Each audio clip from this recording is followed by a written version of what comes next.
बिहार की सियासत में जब भी शिक्षा और रोजगार की बात आती है तो कलेजा मुंह को आ जाता है। आज की कहानी किसी आलीशान दफ्तर या विधानसभा के ठंडे कमरों की नहीं है, बल्कि पटना की तपती सड़कों पर बहते पसीने और खून की है।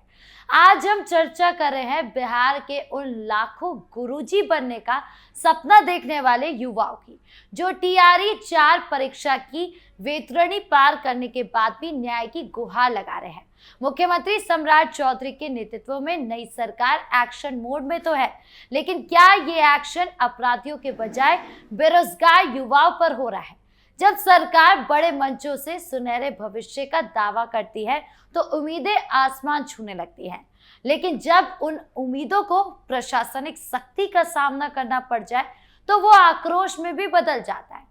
आज हम आपको दिखाएंगे कि कैसे पटना की सड़कें जंग के मैदान में तब्दील हो गई, जो अब सोशल मीडिया पर तेजी से वायरल हो रहा है और अब ये पूरा समाज देख रहा है। आज हमारे खास शो प्ले एंड पॉज में मैं राधिका राज आपके लिए इस वीडियो को प्ले भी करूंगी, पॉज करके इस पूरा सिस्टम, उसकी खामियां भी ढूंढूंगी और रिवाइंड करके असली पिक्चर भी समझाऊंगी। तो चलिए बिना किसी देरी के शुरू करते हैं प्ले एंड पॉज।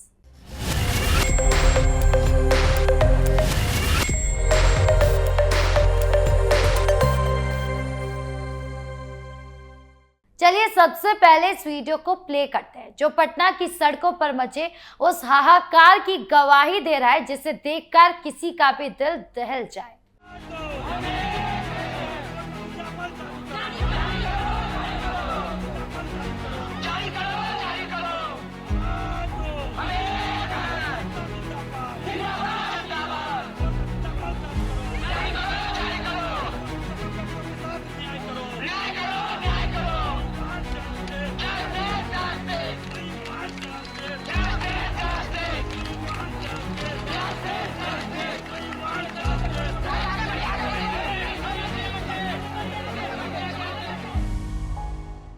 आपने इस वीडियो को देखा, ये केवल एक प्रदर्शन नहीं है, ये उन हजारों युवाओं का गुस्सा है जो खुद को ठगा हुआ महसूस कर रहे हैं।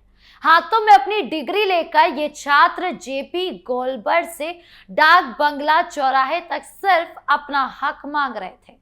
मुख्यमंत्री सम्राट चौधरी की कमान संभालते ही इन छात्रों को उम्मीद थी कि उनकी समस्याओं का त्वरित समाधान होगा, लेकिन यहाँ तो संवाद के बजाय सन्नाटा पसरा हुआ था।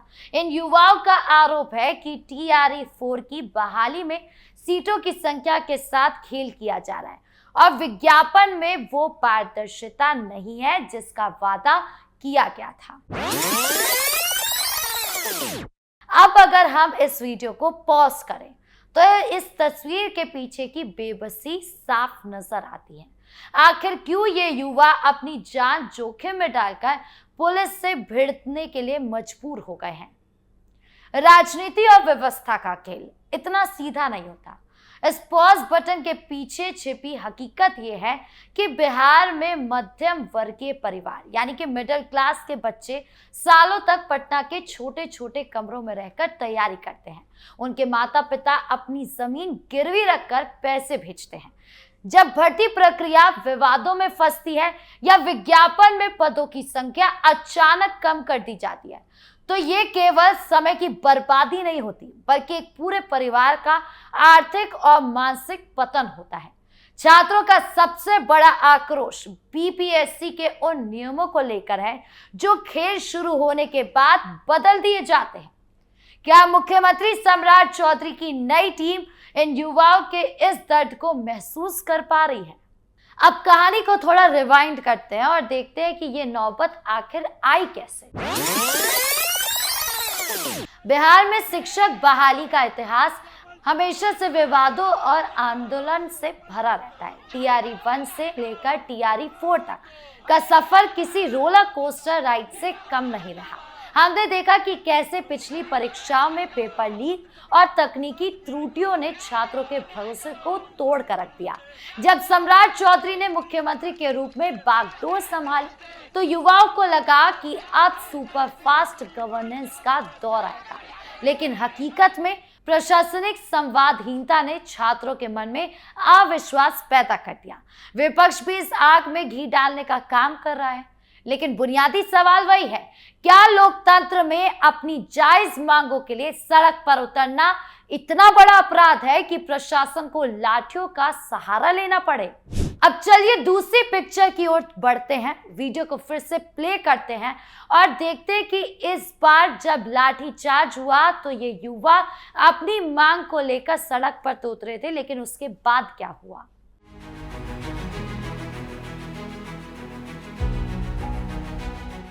ये दृश्य रूह कपा देने वाला था।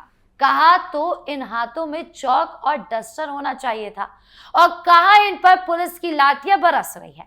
पटना की सड़कों पर चीखते चिल्लाते ये वही युवा है जिन्हें कल राष्ट्र निर्माता कहा जा रहा था। जब ये अभ्यर्थी शांतिपूर्ण तरीके से अपनी मांगों को लेकर निकले तो प्रशासन ने संवाद के बजाय लाठी का रास्ता चुना।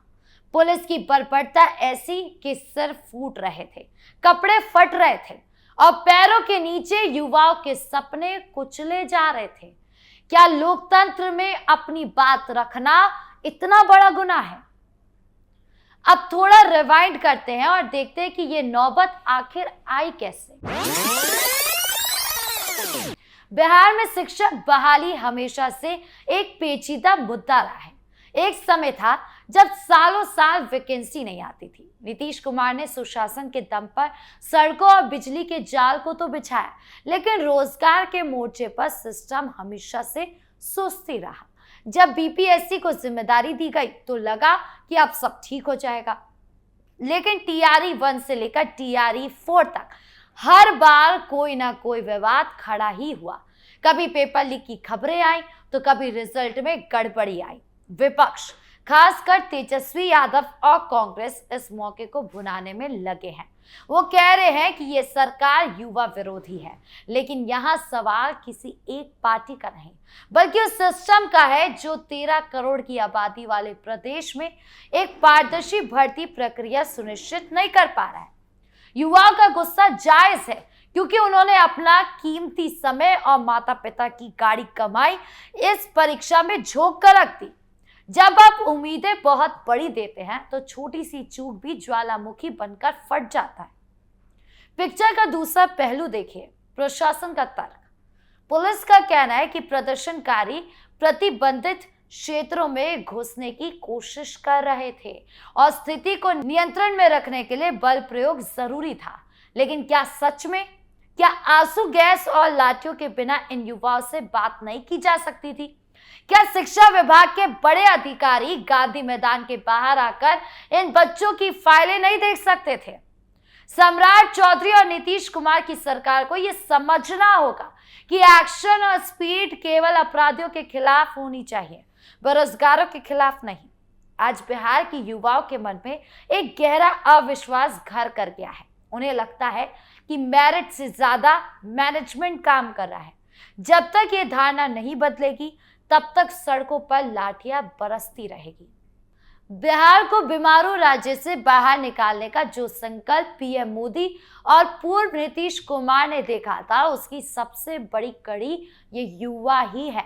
अगर ये युवा ही लहूलुहान होकर सड़क पर गिरेंगे तो विकसित बिहार का सपना कैसे पूरा होगा? हाल ही में हुए मंत्रिमंडल विस्तार में जिस तरह से ओबीसी, ईबीसी और युवा चेहरों को जगह मिली, उससे एक उम्मीद जगी थी कि अब युवाओं की बात सुनी जाएगी।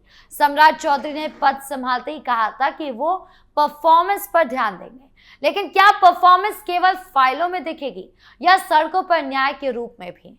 नए मंत्रियों को यह सुनिश्चित करना होगा कि बीपीएससी एक ऐसी संस्था बने जिस पर कोई उंगली ना उठा सके। आज बिहार के सामने दो बिल्कुल अलग रास्ते हैं।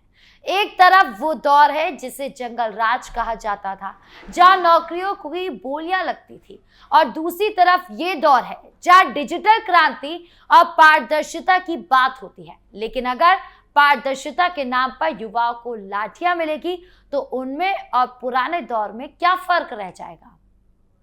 तो इस खास शो प्ले एंड पॉज में आज के लिए इतना ही। क्या आपको लगता है कि टीआरई 4 अभ्यर्थियों पर हुआ लाठीचार्ज सही था?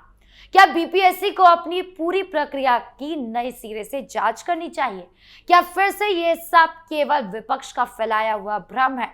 अपनी राय कमेंट बॉक्स में जरूर बताएं। देखते रहिए कैपिटल टीवी बिहार। धन्यवाद।